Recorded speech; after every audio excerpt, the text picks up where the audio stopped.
राज्यको निर्देशन सिद्धान्त प्राकृतिक साधन स्रोतको संरक्षण, सम्वर्धन र उपयोग सम्बन्धी नीति, श्रम र रोजगार सम्बन्धी नीति, राज्यको दायित्व। भाग 4 राज्यका निर्देशन सिद्धान्त नीति तथा दायित्व 49 छ तथा 49 मार्गदर्शनका रूपमा रहने। 1 छ यस भागमा उल्लेखित निर्देशन सिद्धान्त नीति तथा दायित्व राज्य सञ्चालनको मार्गनिर्देशनका रूपमा रहनेछ। 2 राज्यले यस भागमा उल्लेखित सिद्धान्त नीति र दायित्वको कार्यान्वयन गर्न आवश्यकता अनुसार स्रोत साधन परिचालन गर्ने गराउनेछ। त्यसैगरी 50 छ निर्देशक सिद्धान्तहरू। 1 राज्यको स्वतन्त्रता, सार्वभौमसत्ता, भौगोलिक अखण्डता र स्वाधीनतालाई सर्वोपरि राख्दै नागरिकको जीव, धन, समानता र स्वतन्त्रताको संरक्षण गरी कानुनको शासन, मौलिक हक तथा मानव अधिकारका मूल्य र मान्यता, लैङ्गिक समानता, समानुपातिक समावेशीकरण, सहभागिता र सार्वजनिक न्यायको माध्यमबाट राष्ट्रिय जीवनका सबै क्षेत्रमा न्यायपूर्ण व्यवस्था कायम गर्दै लोक कल्याणकारी राज्य व्यवस्थाको स्थापना गर्ने तथा परस्पर सहयोगमा आधारित सङ्घीयताका आधारमा सङ्घीय इकाइहरू बीचको आधारमा शासन व्यवस्था समानुपातिक सिद्धान्तमा आत्मसात गर्दै लोकतान्त्रिक अधिकारको उपयोग गर्न पाउने व्यवस्था सुनिश्चित गर्न सङ्घीय लोकतान्त्रिक गणतन्त्रात्मक व्यवस्था सुदृढ गर्ने राज्यको राजनैतिक उद्देश्य हुनेछ। त्यसैगरी 2 नम्बरमा छ धर्म, संस्कृति, संस्कार तथा परम्परा, प्रचलन वा अन्य कुनै पनि आधारमा हुने सबै प्रकारका विभेद, शोषण र अन्यायको अन्त्य गरी सभ्य र समतामूलक राज्यको निर्माण गर्ने एवं राष्ट्रिय गौरव, लोकतन्त्र, जनपक्षीयता, श्रमको समानता, उद्यमशीलता, अनुशासन, मर्यादा र सहिष्णुतामा आधारित सामाजिक सांस्कृतिक मूल्यहरूको विकास गर्ने तथा सांस्कृतिक विविधताको सम्मान गर्दै सामाजिक सद्भाव, ऐक्यबद्धता र सामञ्जस्यता कायम गरी राष्ट्रिय एकता सुदृढ गर्ने राज्यको सामाजिक र सांस्कृतिक उद्देश्य हुनेछ। 3 छ सार्वजनिक नीति र सरकारी क्षेत्रको सहभागिता तथा विकास मार्फत उपलब्ध साधन र स्रोतको अधिकतम परिचालनद्वारा तीव्र आर्थिक वृद्धि हासिल गर्दै दिगो आर्थिक विकास गर्ने तथा प्राप्त उपलब्धिहरूको न्यायोचित वितरण गरी आर्थिक असमानताको अन्त्य गर्दै शोषणरहित समाजको निर्माण गर्न राष्ट्रिय अर्थतन्त्रलाई आत्मनिर्भर, स्वतन्त्र तथा उन्नतिशील बनाउँदै समाजवाद उन्मुख स्वतन्त्र र समृद्ध अर्थतन्त्रको विकास गर्ने राज्यको आर्थिक उद्देश्य हुनेछ। 4 छ नेपालको स्वतन्त्रता, सार्वभौमसत्ता, भौगोलिक अखण्डता, स्वाधीनता र राष्ट्रिय हितको रक्षा गर्दै सार्वभौमिक समानताका आधारमा अन्तर्राष्ट्रिय सम्बन्ध कायम गरी विश्व समुदायमा राष्ट्रिय समानताको अभिवृद्धि गर्नेतर्फ राज्यको अन्तर्राष्ट्रिय सम्बन्ध निर्देशित हुनेछ। त्यसैगरी 51 छ राज्यका नीतिहरू। राज्यले देखाएका नीतिहरू अवलम्बन गर्नेछ। क छ राष्ट्रिय एकता र राष्ट्रिय सुरक्षा सम्बन्धी नीति। 1 छ नेपालको स्वतन्त्रता, सार्वभौमसत्ता, भौगोलिक अखण्डता र स्वाधीनताको संरक्षण गर्दै राष्ट्रिय एकता अक्षुण्ण राख्ने। 2 विभिन्न जात, जाति, धर्म, भाषा, संस्कृति र सम्प्रदायबीच पारस्परिक सद्भाव र सहिष्णुता र ऐक्यबद्धता कायम गरी सङ्घीय इकाइ बीच परस्परमा सहयोगात्मक सम्बन्ध विकास गर्दै राष्ट्रिय एकता प्रवर्धन गर्ने। 3 छ राष्ट्रिय सुरक्षा प्रणालीको विकास गरी शान्ति सुरक्षाको व्यवस्था गर्ने। 4 छ सर्वाङ्गी मानवीय सुरक्षाको प्रत्याभूति गर्ने। 5 छ राष्ट्रिय सुरक्षा नीतिका आधारमा नेपाली सेना, नेपाल प्रहरी, सशस्त्र प्रहरी बल, नेपाल सशस्त्र प्रहरी बल नेपाल लगायत सबै सुरक्षा निकायलाई सबल, सुदृढ, व्यावसायिक, समावेशी र जनउत्तरदायी बनाउने। 6 छ राष्ट्रिय आवश्यकता अनुरूप नागरिकलाई राष्ट्रको सेवा गर्न तत्पर र सक्षम बनाउने। 7 छ पूर्व कर्मचारी, सैनिक र प्रहरी लगायतका पूर्व राष्ट्र सेवकहरूमा रहेको ज्ञान, सिप र अनुभवलाई राष्ट्रहितमा समुचित उपयोग गर्ने। त्यसैगरी ख छ राजनैतिक तथा शासन व्यवस्था सम्बन्धी नीति। एकमा छ राजनीतिक उपलब्धिको रक्षा, सुदृढीकरण र विकास गर्दै आर्थिक, सामाजिक तथा सांस्कृतिक रूपान्तरणका माध्यमबाट जनताको सर्वोत्तम हित र समानुपातिक प्रत्याभूति गर्ने। दुईमा छ मानव अधिकारको संरक्षण र सम्वर्धन गर्दै विधिको शासन कायम राख्ने। तीनमा छ नेपाल पक्ष भएका अन्तर्राष्ट्रिय सन्धि सम्झौताहरूको कार्यान्वयन गर्ने। चारमा छ सार्वजनिक प्रशासनलाई स्वच्छ, सक्षम, निष्पक्ष, पारदर्शी, भ्रष्टाचार मुक्त, जनउत्तरदायी र सहभागितामूलक बनाउँदै राज्यबाट प्राप्त हुने सेवा सुविधामा जनताको समान र सहज पहुँच सुनिश्चित गरी सुशासनको प्रत्याभूति गर्ने। पाँचमा छ आम सञ्चारलाई स्वच्छ, स्वस्थ, निष्पक्ष, मर्यादित, जिम्मेवार र व्यावसायिक बनाउन आवश्यक व्यवस्था गर्ने। छमा छ सङ्घीय इकाइबीच जिम्मेवारी, स्रोत साधन र प्रशासनको साझेदारी गर्दै सुमधुर र सहयोगात्मक सम्बन्धको विकास र विस्तार गर्ने। त्यसै गरी गमा छ सामाजिक र सांस्कृतिक रूपान्तरण सम्बन्धी नीति। एकमा छ स्वस्थ र सभ्य संस्कृतिको विकास गरी सामाजिक सुव्यवस्थामा आधारित समाजको निर्माण गर्ने। दुईमा ऐतिहासिक, पुरातात्विक तथा सांस्कृतिक सम्पदाको संरक्षण, सम्वर्धन र विकासका लागि अध्ययन, अनुसन्धान, उत्खनन तथा प्रसार गर्ने। तीनमा सामाजिक, सांस्कृतिक तथा सेवामूलक कार्यमा स्थानीय समुदायको सृजनशीलताको प्रवर्धन र परिचालन गरी स्थानीय जनसहभागिता अभिवृद्धि गर्दै सामुदायिक विकास गर्ने। चारमा छ राष्ट्रिय सम्पदाको रूपमा रहेका कला, संस्कृति र सङ्गीतको विकासमा जोड दिने। पाँचमा छ समाजमा विद्यमान धर्म, प्रथा, परम्परा, रीति तथा संस्कारका नाममा हुने सबै प्रकारका विभेद, असमानता, शोषण र अन्यायको अन्त्य गर्ने। त्यसै गरी छमा छ देशको सांस्कृतिक विविधता कायम राख्दै समानता एवं सह-अस्तित्वका आधारमा विभिन्न जात-जाति र समुदायको भाषा, लिपि, संस्कृति, साहित्य, कला, चलचित्र र सम्पदाको संरक्षण र विकास गर्ने। साथमा छ बहुभाषिक नीति अवलम्बन गर्ने। त्यसै गरी गमा छ अर्थ, उद्योग र वाणिज्य सम्बन्धी नीति। एकमा छ सार्वजनिक, निजी र सहकारी क्षेत्रमा सहभागिता र स्वतन्त्र विकास मार्फत राष्ट्रिय अर्थतन्त्र सुदृढ गर्ने। दुईमा अर्थतन्त्रमा निजी क्षेत्रको भूमिकालाई महत्त्व दिँदै उपलब्ध साधन र स्रोतको अधिकतम परिचालन गरी आर्थिक समृद्धि हासिल गर्ने। तीनमा छ सहकारी क्षेत्रलाई प्रवर्धन गर्दै राष्ट्रिय विकासमा अत्याधिक परिचालन गर्ने। चारमा छ आर्थिक विकासका सबै गतिविधिमा स्वच्छता, जवाफदेही र प्रतिस्पर्धा कायम गर्न नियमनको व्यवस्था गर्दै सर्वाङ्गीण राष्ट्रिय विकासमा प्रोत्साहन र परिचालन गर्ने। त्यसै गरी पाँचमा छ उपलब्ध साधन, स्रोत तथा आर्थिक विकासको प्रतिफलको न्यायोचित वितरण गर्ने। छमा छ तुलनात्मक लाभका क्षेत्रको पहिचान गरी उद्योगको विकास र विस्तारमा निर्यात प्रवर्धन गर्दै वस्तु तथा सेवाको बजार विविधीकरण र विस्तार गर्ने। त्यसै गरी साथमा छ कालाबजारी, एकाधिकार, कृत्रिम अभाव सिर्जना गर्ने र प्रतिस्पर्धा नियन्त्रण जस्ता कार्यको अन्त्य गर्दै राष्ट्रिय अर्थतन्त्रलाई प्रतिस्पर्धी बनाई व्यापारिक स्वच्छता र अनुशासन कायम गरी उपभोक्ताको हित संरक्षण गर्ने। आठमा छ राष्ट्रिय अर्थतन्त्रको विकासका लागि राष्ट्रिय उद्योग धन्दा र साधनको संरक्षण र प्रवर्धन गरी नेपाली श्रम, सिप र कच्चा पदार्थमा आधारित स्वदेशी लगानीलाई प्राथमिकता दिने। नौमा छ राष्ट्रिय अर्थतन्त्रको विकासका लागि स्वदेशी लगानीलाई प्राथमिकता दिने। दसमा छ राष्ट्रिय हित अनुकूल आयात प्रतिस्थापन, निर्यात प्रवर्धनका क्षेत्रमा वैदेशिक पुँजी तथा प्रविधिको लगानीलाई आकर्षित गर्दै पूर्वाधार विकासमा प्रोत्साहन एवं परिचालन गर्ने।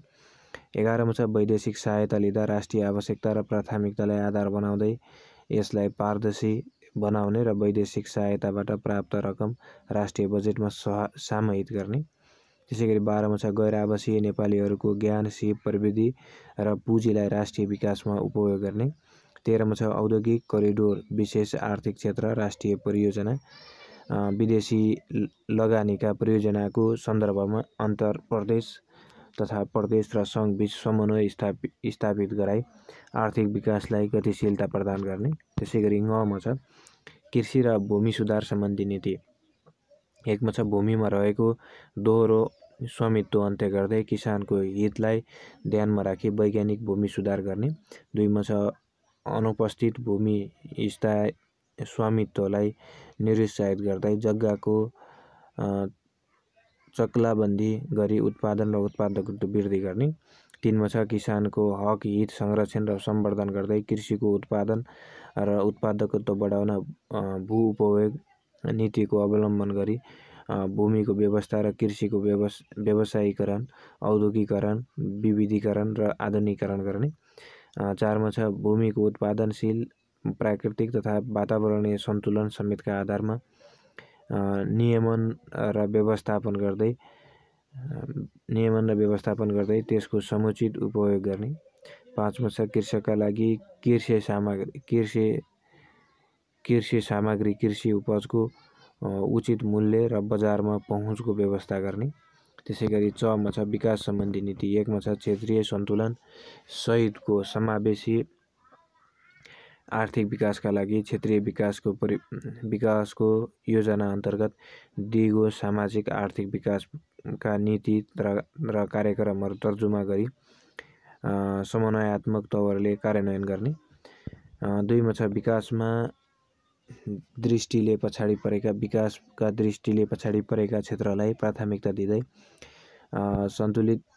सन्तुलित वातावरणीय अनुकूल गुणस्तरीय र दिगो रूपमा भौतिक पूर्वाधारको विकास गर्ने। 3 मा छ विकास निर्माणको प्रक्रियामा स्थानीय जनसहभागिता अभिवृद्धि गर्ने।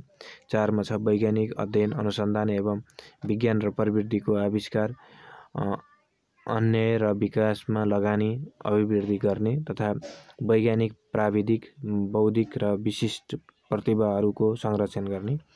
5 मा छ राष्ट्रिय आवश्यकता अनुसार सूचना प्रविधिको विकास र विस्तार गरी त्यसमा सर्वसाधारण जनताको सहज र सरल पहुँच सुनिश्चित गर्ने तथा राष्ट्रिय विकासमा सूचना प्रविधिको उच्चतम उपयोग गर्ने। 6 मा छ विकासको प्रतिफल विवरणमा विपन्न नागरिकलाई प्राथमिकता दिँदै आम जनताले न्यायोचित रूपमा पाउने व्यवस्था गर्ने। 7 मा छ एकीकृत राष्ट्रिय परिचय व्यवस्थापन सूचना प्रणाली विकास गरी नागरिकका सबै प्रकारका सूचना र विवरणहरू एकीकृत रूपमा व्यवस्थापन गर्ने तथा यसलाई राज्यबाट उपलब्ध हुने सेवा सुविधा र राष्ट्रिय विकास योजनासँग आबद्ध गर्ने। त्यसैगरी 8 मा छ जनसाङ्खिकीय तथ्याङ्कलाई अद्यावधिक गर्दै राष्ट्रिय विकास योजनासँग आबद्ध गर्ने। त्यसैगरी 6 नम्बरमा छ प्राकृतिक स्रोत साधनको संरक्षण, सम्वर्धन र उपभोग सम्बन्धी नीति। त्यसको 1 मा छ राष्ट्रिय हित अनुकूल तथा अन्तर्पुस्ता समन्यायको मान्यतालाई आत्मसात गर्दै देशमा उपलब्ध प्राकृतिक स्रोत साधनको संरक्षण, सम्वर्धन र वातावरण अनुकूल दिगो रूपमा उपयोग गर्ने र स्थानीय समुदायलाई प्राथमिकता र अग्राधिकार दिँदै प्राप्त प्रतिफलको न्यायोचित वितरण गर्ने। 2 मा छ जनसहभागितामा आधारित स्वदेशी लगानीलाई प्राथमिकता दिँदै जलस्रोतको उपयोगी विकास गर्ने। 3 मा छ नवीकरणीय ऊर्जाको उत्पादन तथा विकास गर्दै नागरिकका आधारभूत आवश्यकता परिपूर्तिका लागि सफल र सुलभ रूपमा भरपर्दो ऊर्जाको आपूर्ति सुनिश्चित गर्ने तथा ऊर्जाको समुचित प्रयोग गर्ने। 4 मा छ जल उत्पन्न प्रकोप नियन्त्रण र नदीको व्यवस्थापन गर्दै दिगो र भरपर्दो सिँचाइको विकास गर्ने।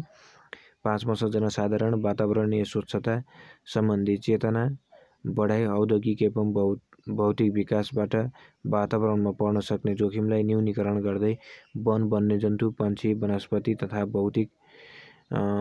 जैविक विविधताको संरक्षण, सम्वर्धन र दिगो उपयोग गर्ने। 6 मा छ वातावरणीय सन्तुलनका लागि आवश्यक भूभागमा वन क्षेत्र कायम राख्ने। 7 मा छ प्राकृतिक वातावरण वा जैविक विविधतामाथि नकारात्मक असर परेको वा पर्न सक्ने अवस्था नकारात्मक वातावरणीय प्रभाव निर्मूल वा न्यून गर्न उपयोग उपायहरू अवलम्बन गर्ने। त्यसैगरी 8 मा छ वातावरण प्रदूषण गर्नेले सो बापत दायित्व बेहोर्नुपर्ने तथा वातावरण संरक्षणमा पूर्व सावधानी र पूर्व सूचित सहमति जस्ता वातावरणीय दिगो विकासका सिद्धान्त अवलम्बन गर्ने। 9 छ प्राकृतिक प्रकोपबाट हुने जोखिम न्यूनीकरण र पूर्व सूचना तयारी, उद्धार, राहत एवं पुनर्स्थापना गर्ने। त्यसै गरी ज छ नागरिकका आधारभूत आवश्यकता सम्बन्धी नीति। 1 छ शिक्षालाई वैज्ञानिक, प्राविधिक, व्यावसायिक, सिपमूलक, रोजगारमूलक एवं जनमुखी बनाउँदै सक्षम, प्रतिस्पर्धी, नैतिक एवं राष्ट्रिय हितप्रति समर्पित जनशक्ति तयार गर्ने। 2 छ शिक्षा क्षेत्रमा राज्यको लगानी अभिवृद्धि गर्दै शिक्षामा भएको निजी क्षेत्रको लगानीलाई नियमन र व्यवस्थापन गरी सेवामूलक बनाउने। त्यसै गरी 3 छ उच्च शिक्षालाई सहज, गुणस्तरीय र पहुँचयोग्य बनाई क्रमशः निःशुल्क बनाउँदै लैजाने। 4 छ नागरिकको दायित्व विकासका लागि सामुदायिक सूचना केन्द्र र पुस्तकालयको स्थापना र प्रवर्धन गर्ने। 5 छ नागरिकलाई स्वस्थ बनाउन राज्यले जनस्वास्थ्यको क्षेत्रमा आवश्यक लगानी अभिवृद्धि गर्दै लैजाने। त्यसै गरी 6 छ गुणस्तरीय स्वास्थ्य सेवामा सबैको सहज र सुलभ र समान पहुँच सुनिश्चित गर्ने। त्यसै गरी 7 छ नेपालको परम्परागत चिकित्सा पद्धतिको रूपमा रहेको आयुर्वेदिक, प्राकृतिक चिकित्सा र होमियोपेथिक लगायतका स्वास्थ्य पद्धतिको संरक्षण र प्रवर्धन गर्ने। त्यसै गरी 8 छ स्वास्थ्य क्षेत्रमा राज्यको लगानी अभिवृद्धि गर्दै यस क्षेत्रमा भएको निजी लगानीलाई नियमन र व्यवस्थापन गरी सेवामूलक बनाउने। 9 स्वास्थ्य सेवालाई सर्वसुलभ र गुणस्तरीय बनाउन स्वास्थ्य अनुसन्धानमा जोड दिँदै स्वास्थ्य संस्था र स्वास्थ्य कर्मीको सङ्ख्या वृद्धि गर्दै जाने। 10 छ नेपालको क्षमता र आवश्यकताका आधारमा जनसङ्ख्या व्यवस्थापनका लागि परिवार नियोजनलाई प्रोत्साहित गर्दै मातृ शिशु मृत्यु दर घटाई औसत आयु बढाउने। 11 छ अव्यवस्थित बसोबासलाई व्यवस्थित गर्ने तथा योजनाबद्ध र व्यवस्थित बस्ती विकास गर्ने। 12 छ कृषि क्षेत्रमा लगानी अभिवृद्धि गर्दै खाद्य सम्प्रभुताको मान्यता अनुरूप जलवायु र माटो अनुकूलको खाद्यान्न उत्पादनलाई प्रोत्साहन गरी खाद्यान्नको दिगो उत्पादन, आपूर्ति, सञ्चय, सुरक्षा र सुलभ तथा प्रभावकारी वितरणको व्यवस्था गर्ने। त्यसै गरी 13 छ आधारभूत वस्तु तथा सेवामा सबै नागरिकहरूको समान पहुँच सुनिश्चित गर्दै दुर्गम र पछाडि परेको क्षेत्रलाई विशेष प्राथमिकता दिई योजनाबद्ध आपूर्तिको व्यवस्था गर्ने। 14 छ यातायात सुविधामा नागरिकको सरल, सहज र समान पहुँच सुनिश्चित गर्दै यातायात क्षेत्रमा लगानी अभिवृद्धि गर्ने र वातावरण अनुकूल प्रविधिलाई प्राथमिकता दिँदै सार्वजनिक यातायातलाई प्रोत्साहन र निजी यातायातलाई नियमन गरी यातायात क्षेत्रमा सुरक्षित, व्यवस्थित र अपाङ्गता भएका व्यक्ति अनुकूल बनाउने। 15 छ नागरिकको स्वास्थ्य बिमा सुनिश्चित गर्दै स्वास्थ्य उपचारमा पहुँचको व्यवस्था मिलाउने। त्यसै गरी 6 छ श्रम र रोजगार सम्बन्धी नीति। 1 छ सबैले काम गर्न पाउने व्यवस्था सुनिश्चित गर्दै देशको मुख्य सामाजिक आर्थिक शक्तिको रूपमा रहेको श्रम शक्तिलाई दक्ष र व्यावसायिक बनाउने र स्वदेशमा नै रोजगारी अभिवृद्धि गर्ने। 2 छ मर्यादित श्रमको अवधारणा अनुरूप सबै श्रमिकको आधारभूत अधिकार सुनिश्चित गर्दै सामाजिक सुरक्षा प्रत्याभूति गर्ने। 3 छ बाल श्रम लगायत श्रम शोषणका सबै रूपको अन्त्य गर्ने। 4 छ श्रमिक र उद्यमी व्यवसाय बीच सुसम्बन्ध कायम गर्दै व्यवस्थापनमा श्रमिकको सहभागिता प्रोत्साहन गर्ने। 5 छ वैदेशिक रोजगारीहरूलाई शोषणमुक्त, सुरक्षित र व्यवस्थित गर्न तथा श्रमिकको रोजगारी र अधिकारको प्रत्याभूति गर्न यस क्षेत्रको नियमन र व्यवस्थापन गर्ने। त्यस्तै गरी 6 छ वैदेशिक रोजगारीबाट आर्जन गरेको पुँजी, सिप, प्रविधि र अनुभवलाई स्वदेशमा उत्पादनमूलक क्षेत्रमा लगाउन प्रोत्साहन गर्ने। त्यसै गरी यहाँ छ सामाजिक न्याय र समावेशीकरण सम्बन्धी नीति। 1 छ असहाय अवस्थामा रहेका एकल महिलालाई सिप, क्षमता र योग्यताको आधारमा रोजगारीमा प्राथमिकता दिँदै जीविकोपार्जनका लागि समुचित व्यवस्था गर्दै जाने। 2 छ जोखिममा परेका, सामाजिक र पारिवारिक बहिष्कारमा परेका तथा हिंसा पीडित महिलालाई पुनःस्थापना, संरक्षण, सशक्तिकरण गरी स्वावलम्बी बनाउने। 3 मा छ प्रजनन अवस्थामा आवश्यक सेवा सुविधा उपभोगको सुनिश्चित गर्ने। 4 मा छ बालबच्चाको पालन पोषण, परिवारको हेरचाह जस्ता काम र योगदानलाई आर्थिक रूपमा मूल्याङ्कन गर्ने। 5 मा छ बालबालिकाको सर्वोत्तम हितलाई प्राथमिक रूपमा ध्यान दिने। 6 मा छ मुक्त कमैया, कमलहरी, हरवा, चरवा, हलिया, भूमिहीन सुकुम्बासीहरूको पहिचान गरी बसोबासका लागि घर घडेरी तथा जीविकोपार्जनका लागि कृषियोग्य जमिन वा रोजगारीको व्यवस्था गर्दै पुनःस्थापना गर्ने। त्यसै गरी 7 मा छ राष्ट्रिय विकासमा युवा सहभागिता अभिवृद्धि गर्दै राजनीतिक, आर्थिक, सामाजिक र सांस्कृतिक अधिकारहरूको पूर्ण उपभोग वातावरण सिर्जना गर्ने। युवाको सशक्तिकरण र विकासका लागि शिक्षा, स्वास्थ्य, रोजगारी लगायतका क्षेत्रमा विशेष अवसर प्रदान गर्दै व्यक्तित्व विकास गर्ने तथा राज्यको सर्वाङ्गीय विकासमा योगदानका लागि उपयुक्त अवसर प्रदान गर्ने। 8 मा छ आदिवासी जनजातिको पहिचानसहित सम्मानपूर्वक बाँच्न पाउने अधिकार सुनिश्चित गर्न अवसर तथा लाभका लागि विशेष व्यवस्था गर्दै यस समुदायसँग सरोकार राख्ने, नियमहरूमा सहभागी गराउने तथा आदिवासी जनजाति र स्थानीय समुदायको परम्परागत ज्ञान, सिप र संस्कृति, सामाजिक परम्परा र अनुभवलाई संरक्षण र सम्वर्धन गर्ने। 9 मा छ अल्पसङ्ख्यक समुदायलाई आफ्नो पहिचान कायम राखी सामाजिक र सांस्कृतिक अधिकार र प्रयोगको अवसर तथा लाभका लागि विशेष व्यवस्था गर्ने। 10 मा छ मधेसी समुदाय, मुस्लिम र पिछडिएका वर्गलाई आर्थिक, सामाजिक तथा सांस्कृतिक अवसर र लाभको समान वितरण तथा त्यस्ता समुदायभित्रका विपन्न वर्ग नागरिकको संरक्षण, उत्थान, सशक्तिकरण र विकासका अवसर तथा लाभका लागि विशेष व्यवस्था गर्ने। 11 मा छ उत्पीडित तथा पिछडिएको क्षेत्रका नागरिकको संरक्षण, उत्थान, सशक्तिकरण, विकास र आधारभूत आवश्यकता परिपूर्तिका अवसर तथा लाभका लागि विशेष व्यवस्था गर्ने।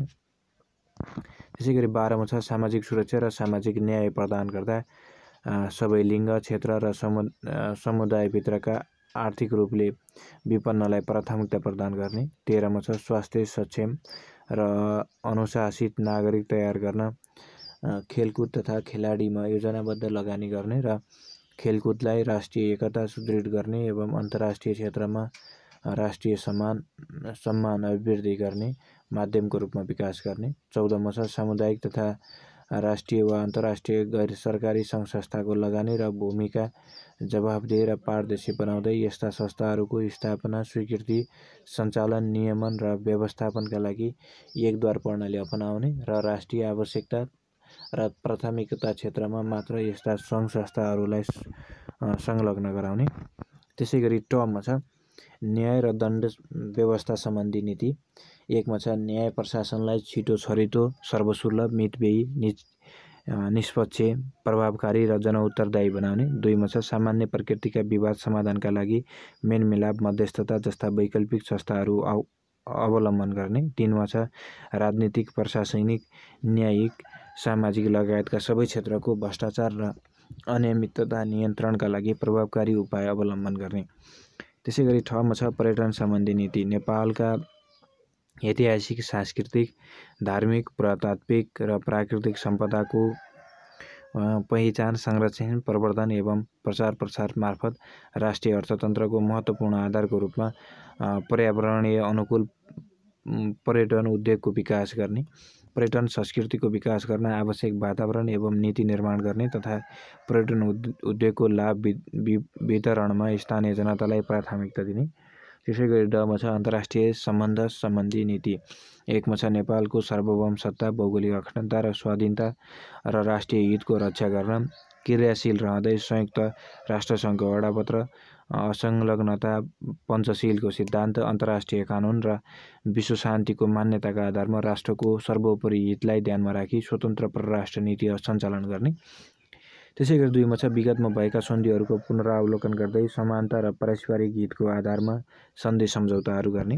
त्यसै गरी 52 मा छ राज्यको दायित्व। नेपालको स्वतन्त्रता, सार्वभौम सत्ता, भौगोलिक अखण्डता र स्वाधीनतालाई अक्षुण्ण राख्दै मौलिक हक तथा मानव अधिकारको संरक्षण र सम्वर्धन, राज्यका निर्देशन सिद्धान्तहरूको अनुसरण र राज्यका नीतिहरूको क्रमशः कार्यान्वयन गर्दै नेपाललाई समृद्ध तथा समुन्नत बनाउँदै राज्यको दायित्व हुनेछ। 53 छ प्रतिवेदन पेश गर्ने। यस भागमा उल्लेखित राज्यका निर्देशन सिद्धान्त, नीति र दायित्व कार्यान्वयनका सम्बन्धमा गरेका काम र प्राप्त उपलब्धि सहितको वार्षिक प्रतिवेदन नेपाल सरकारले राष्ट्रपति समक्ष पेश गर्नेछ। राष्ट्रपतिले त्यस्तो प्रतिवेदन प्रधानमन्त्री मार्फत सङ्घीय संसद समक्ष पेश गर्ने व्यवस्था गर्नेछ। 54 छ अनुगमन सम्बन्धी व्यवस्था। यस भागमा उल्लेखित राज्यका निर्देशन सिद्धान्त, नीति र दायित्वको प्रगतिशील कार्यान्वयन भए नभएको अनुगमन तथा मूल्याङ्कन गर्न सङ्घीय संसदमा कानुन बमोजिम एक समिति रहनेछ। त्यसैगरी 55 छ अदालतमा प्रश्न उठाउन नसक्ने। यस भागमा लेखिएका कुनै विषय कार्यान्वयन भए वा नभएको सम्बन्धमा कुनै अदालतमा प्रश्न उठाउन पाइने छैन। हस्त, धन्यवाद।